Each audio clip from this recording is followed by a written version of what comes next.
Coba deh pikirin, Amerika Serikat. Pengaruhnya kan ada di mana-mana ya, dari film yang kita tonton sampai cara dunia berdagang. Tapi, pernah kepikiran gak sih, gimana jadinya kalau negara adidaya ini tiba-tiba puff, lenyap begitu saja? Yuk, kita coba bedah skenario liar ini bareng-bareng. Pertanyaan ini mungkin kedengarannya kayak di film fiksi ilmiah ya, tapi dampaknya itu bakal sangat nyata loh. Dari keamanan global sampai ekonomi, hilangnya Amerika Serikat bakal menciptakan gelombang kejut yang mungkin nggak pernah kita duga sebelumnya. Biar kebayang seberapa besar dampaknya, kita mulai dari angka ini, sekitar 45%.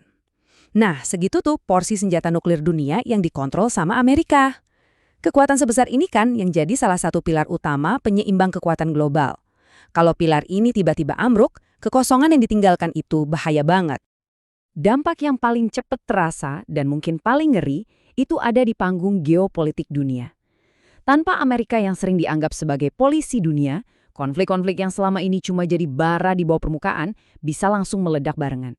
Dunia bisa jadi medan perang global yang baru. Jadi, kalau si elang Amerika ini hilang, yang tersisa dengan gudang senjata nuklir setara, ya tinggal si beruang Rusia, nggak ada lagi yang bisa ngimbangin. Moskow bisa aja ngelihat ini sebagai kesempatan emas buat menegaskan lagi dominasi mereka di panggung dunia. Hasilnya, wah, ketidakpastian total. Nah, ini dia efek dominonya. Yang pertama jatuh, Ukraina. Semua bantuan militer dan uang dari Washington kan otomatis berhenti total. Ini bisa jadi semacam lampu hijau buat Rusia untuk melancarkan serangan habis-habisan dan mengubah peta konflik secara permanen. Kita geser sedikit ke Asia Timur, nasib Taiwan bakal benar-benar di ujung tanduk. Tanpa perlindungan dari armada Amerika, pulau ini jadi sangat rentan. Keseimbangan kekuatan di seluruh kawasan bakal langsung bergeser drastis, dan ini bisa membuka pintu buat agresi baru.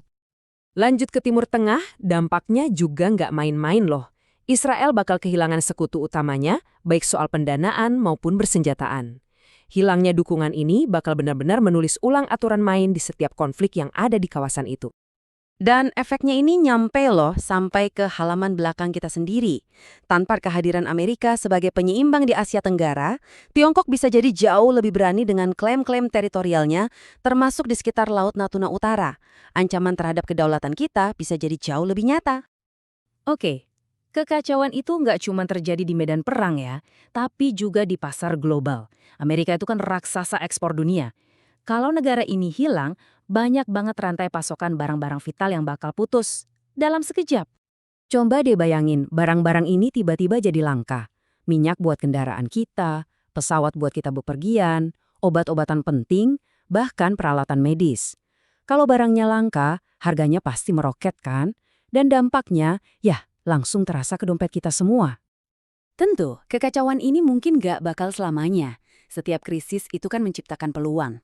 Negara-negara industri lain, entah di Eropa atau Asia, pasti bakal berlomba-lomba buat mengisi kekosongan ini, dan ini bakal memicu perdesaran besar di peta manufaktur global.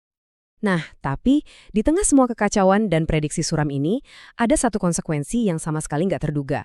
Dan mungkin ini justru sebuah kabar baik. Di balik kehancuran itu, ada secercah harapan buat planet kita. Angka ini beneran mencengangkan, 5,2 miliar metrik ton.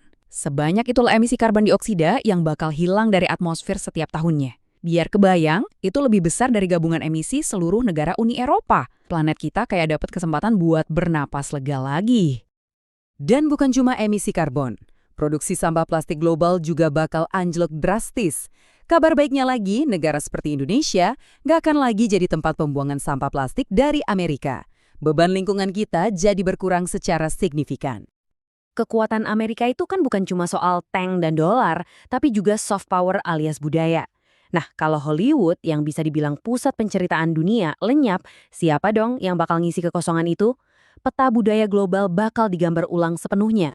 Coba bayangin dunia tanpa superhero Hollywood. Kekosongan ini bisa jadi bakal diisi sama epos musikal dari Bollywoodnya India atau dunia fantasi yang keren dari anime Jepang. Cerita-cerita dari sudut pandang yang berbeda bakal dapat panggung utamanya. Hal yang sama juga terjadi di dunia musik. Genre kayak hip-hop atau rock mungkin bakal kehilangan dominasinya, dan ini ngasih ruang buat musik dari belahan dunia lain untuk naik daun. Tapi ada tragedi tersembunyinya juga nih.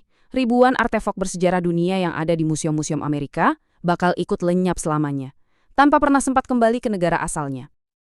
Oke, ini semua kan skenario bagaimana jika ya. Tapi ayo kita coba tarik lagi ke dunia nyata. Pertanyaannya, bisakah Amerika kehilangan status adidayanya tanpa harus lenyap secara fisik? Mungkin saja. Dan prosesnya bahkan sudah mulai berjalan loh. Konsep kuncinya itu adalah dedolarisasi. Sejak lama, dolar AS kan jadi mata uang utama buat perdagangan dunia. Dan ini memberinya kekuatan ekonomi dan politik yang luar biasa. Nah sekarang, banyak negara, dari Tiongkok sampai Brazil, mulai beralih pakai mata uang lain buat berdagang. Ini adalah sebuah upaya perlahan untuk mengikis dominasi Amerika. Jadi, pertanyaan terakhir buat kita semua renungkan, apakah proses seperti dedolarisasi ini bakal berhasil? Mungkinkah kita akan menyaksikan memudarnya kekuatan Amerika secara perlahan, bukan dalam semalam? Dan kalau iya, dunia seperti apa ya yang menanti kita di baliknya? Hanya waktu yang bisa menjawabnya.